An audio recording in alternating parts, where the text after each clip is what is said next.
Aviso importante. Este audio busca brindarte esperanza e inspiración, pero no sustituye la atención ni el tratamiento médico profesional. No cambies ni suspendas tu atención médica por lo que escuches aquí. Ante cualquier duda, consulta siempre a un profesional de la salud. Cada proceso es único y los resultados pueden variar. Este audio busca brindarte, sobre todo, esperanza e inspiración. A veces, cuando se habla de un diagnóstico médico, siento que existe esta expectativa de precisión absoluta, ¿no? Ajá, totalmente. Como si la medicina fuera un asunto de ingeniería pura. Haz de cuenta que alguien se rompe un brazo, ves la radiografía con esa línea blanca en el hueso, y el médico señala la pantalla y simplemente dice, pues ahí está el problema. Claro, es un escenario superbinario, o sea, está roto o no está roto. Y para la mente humana, bueno, para nuestra psique, esa claridad es inmensamente reconfortante. Sí, nos encanta. Nos encanta que las fallas del cuerpo encajen en estas categorías que son perfectamente ordenadas, medibles, que puedes ver en una pantalla. Exacto. Pero luego, damos un paso hacia este mundo de la conexión entre la mente, las emociones y el cuerpo físico, y de repente, pues esa máquina de rayos X parece de plano inútil. Sí, se queda corta. Nos encontramos mirando un panorama que desde afuera parece bastante turbio, muy difícil de cuantificar. Pues es la definición misma de aguas turbias en el diagnóstico. Y creo que la gran tragedia, si lo vemos históricamente, es que durante siglos la medicina tradicional ha operado asumiendo que esas aguas ni siquiera existen. ¡Wow! Sí, O sea, o asumen que son completamente irrelevantes para la curación real de un paciente. y precisamente por eso estamos aquí en la inmersión profunda de hoy. Vamos a desglosar una serie de extractos fundamentales del libro Moléculas de Emoción. Un librazo, por cierto. Sí, increíble. Documenta las investigaciones revolucionarias de la doctora Candice B. Pert. Y la misión que tenemos con este análisis de hoy es muy específica. Así es. Queremos tomar toda esta ciencia biomolecular que, puede sonar súper intimidante en un principio, y aterrizarla. Traducirla en herramientas prácticas, especialmente para aquellas personas que nos escuchan y que, en este preciso momento, están lidiando con alguna enfermedad crónica. Ajá. O algún dolor agudo, o un proceso de recuperación complejo. Mira, yo como doctora te puedo decir que considero que esa es la aplicación más noble de este conocimiento. De acuerdo. El objetivo de hoy es que quienes nos acompañan dejen de sentirse como pacientes pasivos, ¿no? Que solo esperan ahí en una camilla a que la medicina haga efecto. ¿Que tomen el control? Exacto. Queremos que comprendan la biología de su propia farmacia interna. Porque, y esto es clave, la ciencia ha descubierto algo verdaderamente radical. A ver, cuéntanos. La mente no está encerrada en el cráneo. O sea, está distribuida por cada centímetro del cuerpo físico en forma de moléculas tangibles. Moléculas reales. Reales. Y entender cómo funcionan esas moléculas es, pues, biológicamente hablando, una llave maestra para la recuperación física. Bueno, vamos a analizar esto por partes, porque decir que la mente está en todo el cuerpo suena a una metáfora poética, muy bonita y todo. Sí, suena místico. Pero los textos insisten en que es biología pura y dura. Y antes de hablar de tratamientos o de cómo sanar, los apuntes mencionan que debemos derrumbar un mito enorme que viene desde la filosofía. Así es, tenemos que desmantelar un dogma que ha definido y limitado a la medicina occidental durante más de 2 siglos. El de Descartes, ¿verdad? Exactamente, el dogma de Descartes. René Descartes estableció una separación súper tajante entre la mente, que él consideraba una entidad etérea e inmaterial, Ajá. y el cuerpo, al que veía como una máquina estrictamente mecánica hecha de poleas y palancas de carne. Qué fuerte imagen.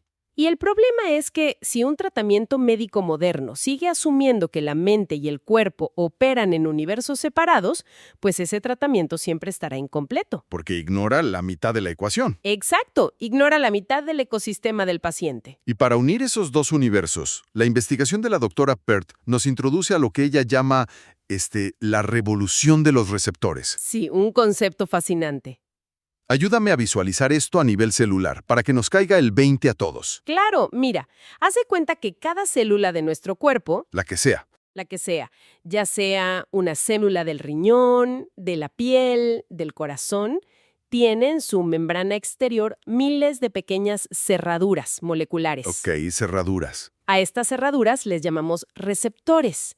Y flotando continuamente por el torrente sanguíneo y por el líquido cefalorraquídeo existen diminutas llaves químicas. Esos son los péptidos. Exacto, los ligandos o neuropéptidos.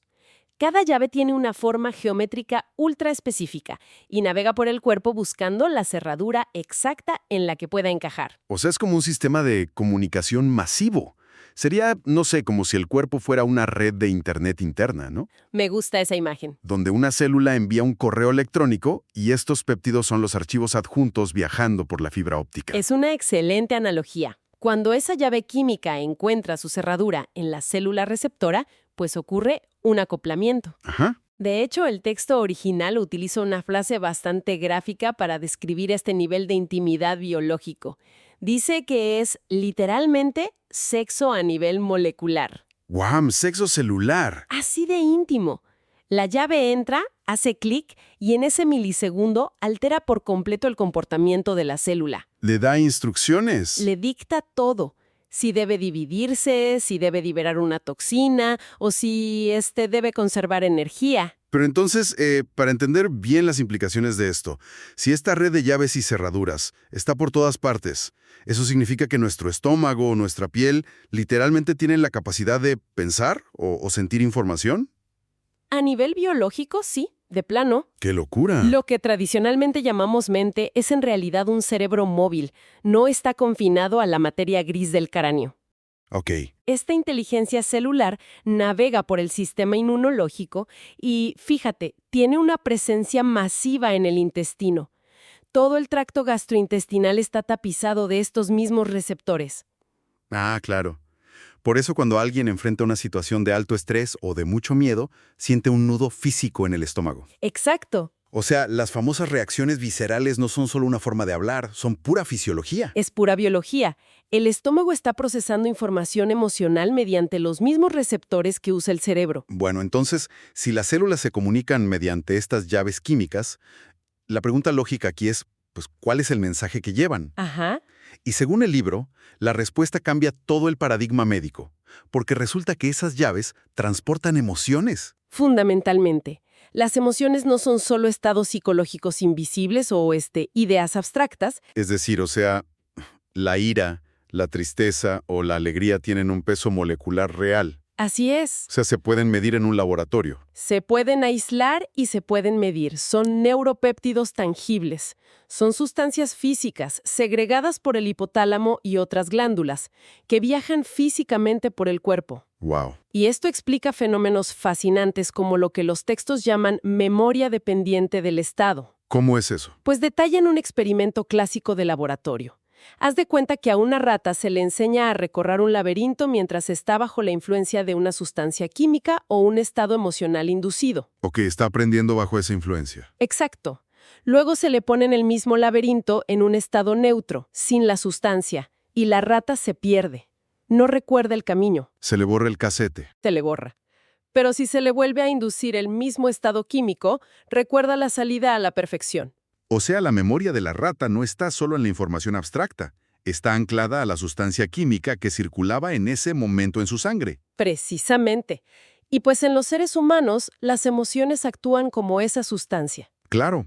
Desde el punto de vista evolutivo, la química emocional determina qué eventos grabamos a fuego en la memoria y cuáles de plano desechamos. ¡Qué interesante! Y aquí llegamos a un punto crítico para la salud de quienes nos escuchan.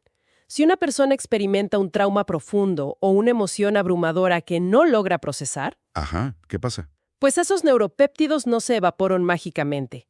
La carga química puede quedarse acumulada a nivel celular, alojada en la red de ganglios de la columna vertebral o en los tejidos blandos. ¡Wow!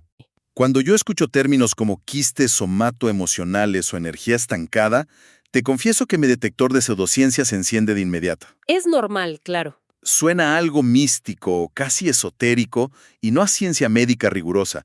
¿Cuál es la biología real detrás de esto? O sea, ¿qué es exactamente un quiste de energía? Es una objeción muy válida y qué bueno que la haces porque es vital para mantener el rigor de este análisis.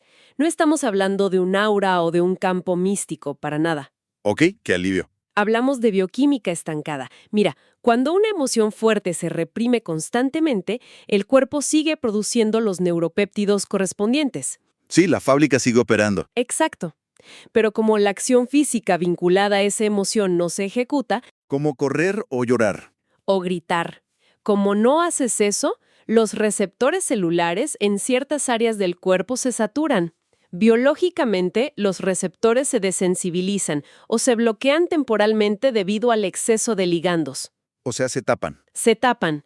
La circulación sanguínea y linfática en esa zona microscópica se altera, y eso crea una tensión física crónica en el tejido.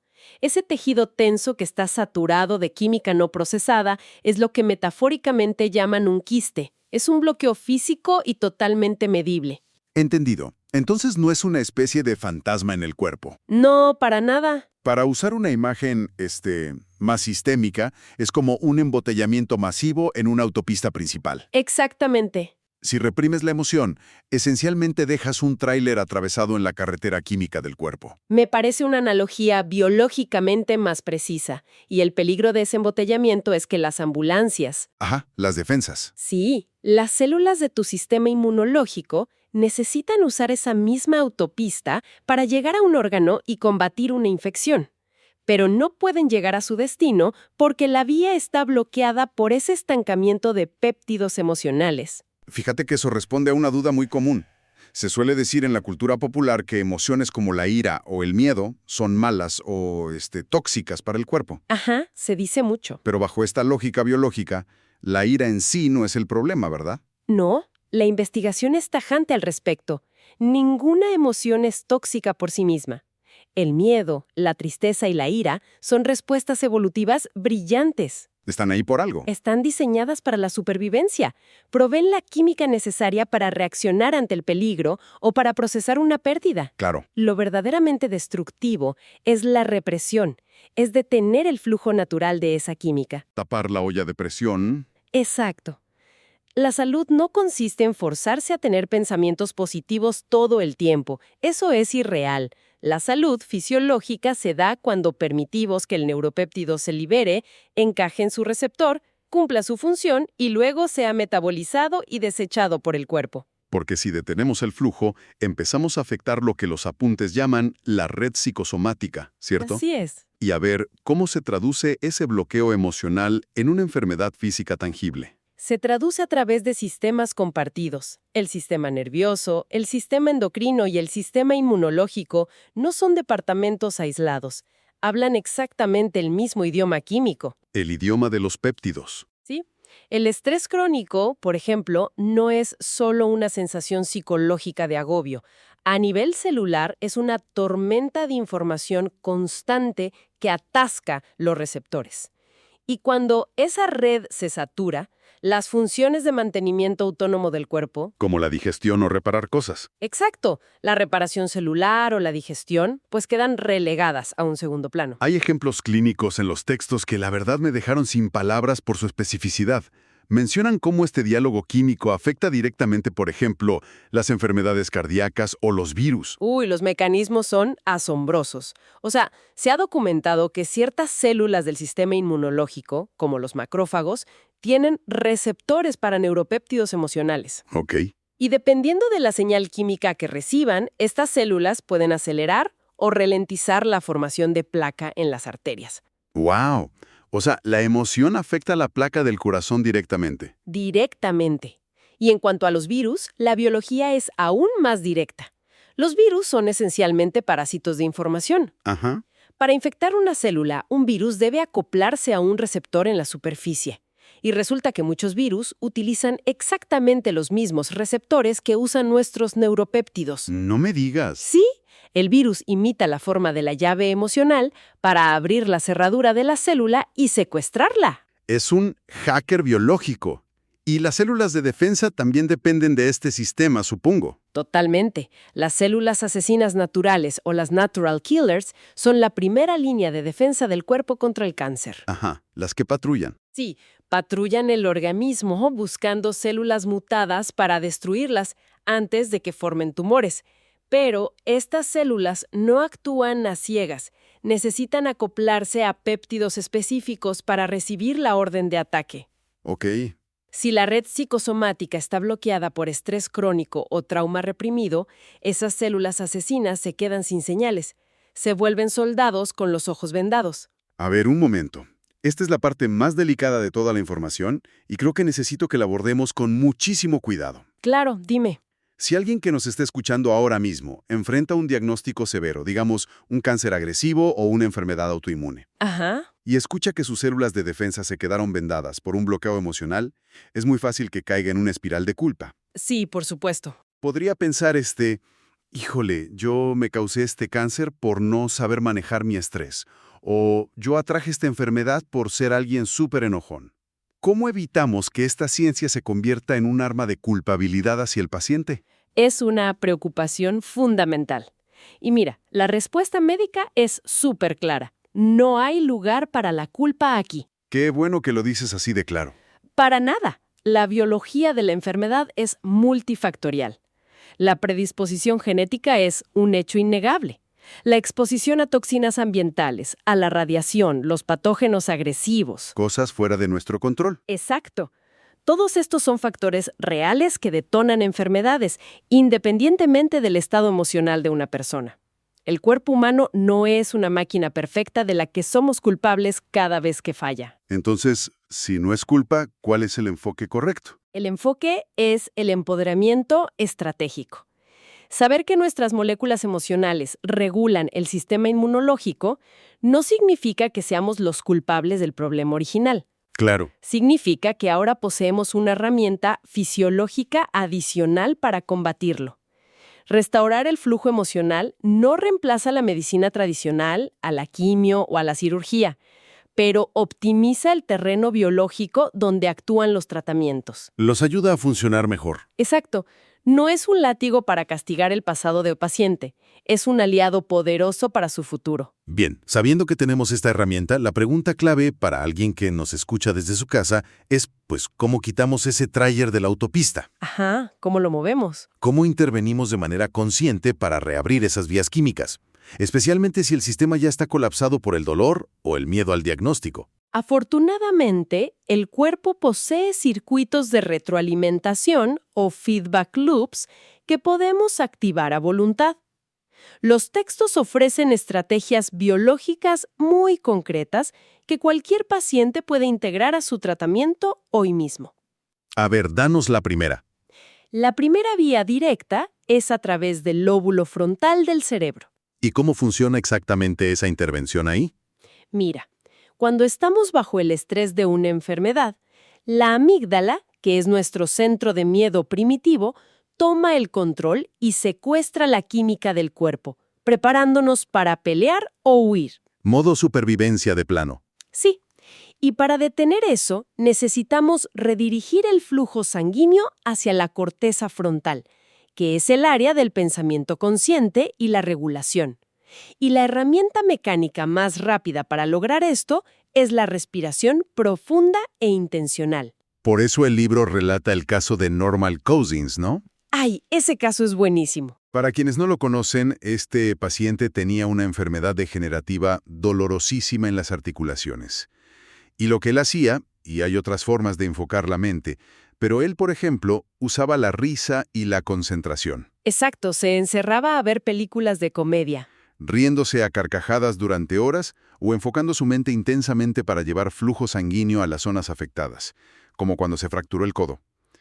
Y esa acción, aparentemente trivial, alteraba su química. La alteraba de forma drástica. O sea, el enfoque mental, la risa profunda y sostenida, combinada con la respiración diafragmática, obliga al cerebro a segregar endorfinas en cantidades enormes. Nuestras drogas naturales. Son nuestros analgésicos opiáceos endógenos. Al inundar los receptores con endorfinas, él no solo bloqueaba mecánicamente la transmisión del dolor, sino que dilataba los vasos sanguíneos. Para llevar más sangre. Claro, permitiendo que factores de curación llegaran a los tejidos inflamados.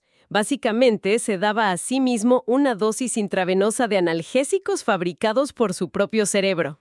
Oye, es como si el cuerpo fuera, no sé, un barco velero en medio del océano. Las emociones no procesadas o el miedo inconsciente a la enfermedad son como un viento huracanado que mueve el barco al azar Sí, te trae de un lado para otro. y te hace sentir que eres un pasajero indefenso atrapado en la tormenta de tu propio diagnóstico. Exactamente. Pero la intervención consciente mediante la respiración, el enfoque, la expresión emocional, es el acto físico de poner las manos en el timón. Agarrar el control. El viento del estrés o del dolor sigue ahí, claro, pero tú ajustas las velas.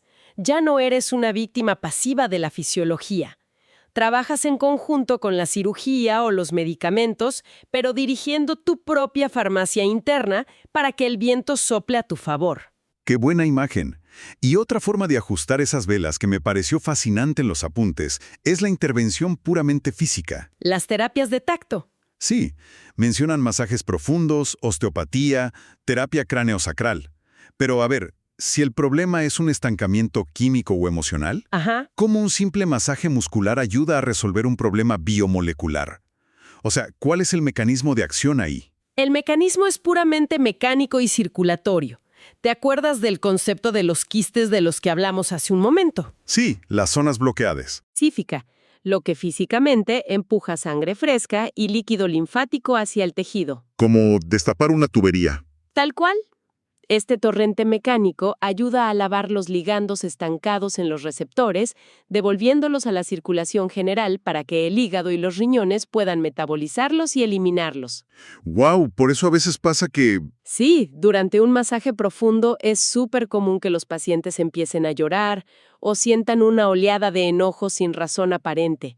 Están liberando literalmente la química de esas emociones que estaba encapsulada en la musculatura. Es increíble cómo el simple contacto humano amable puede actuar como un solvente químico.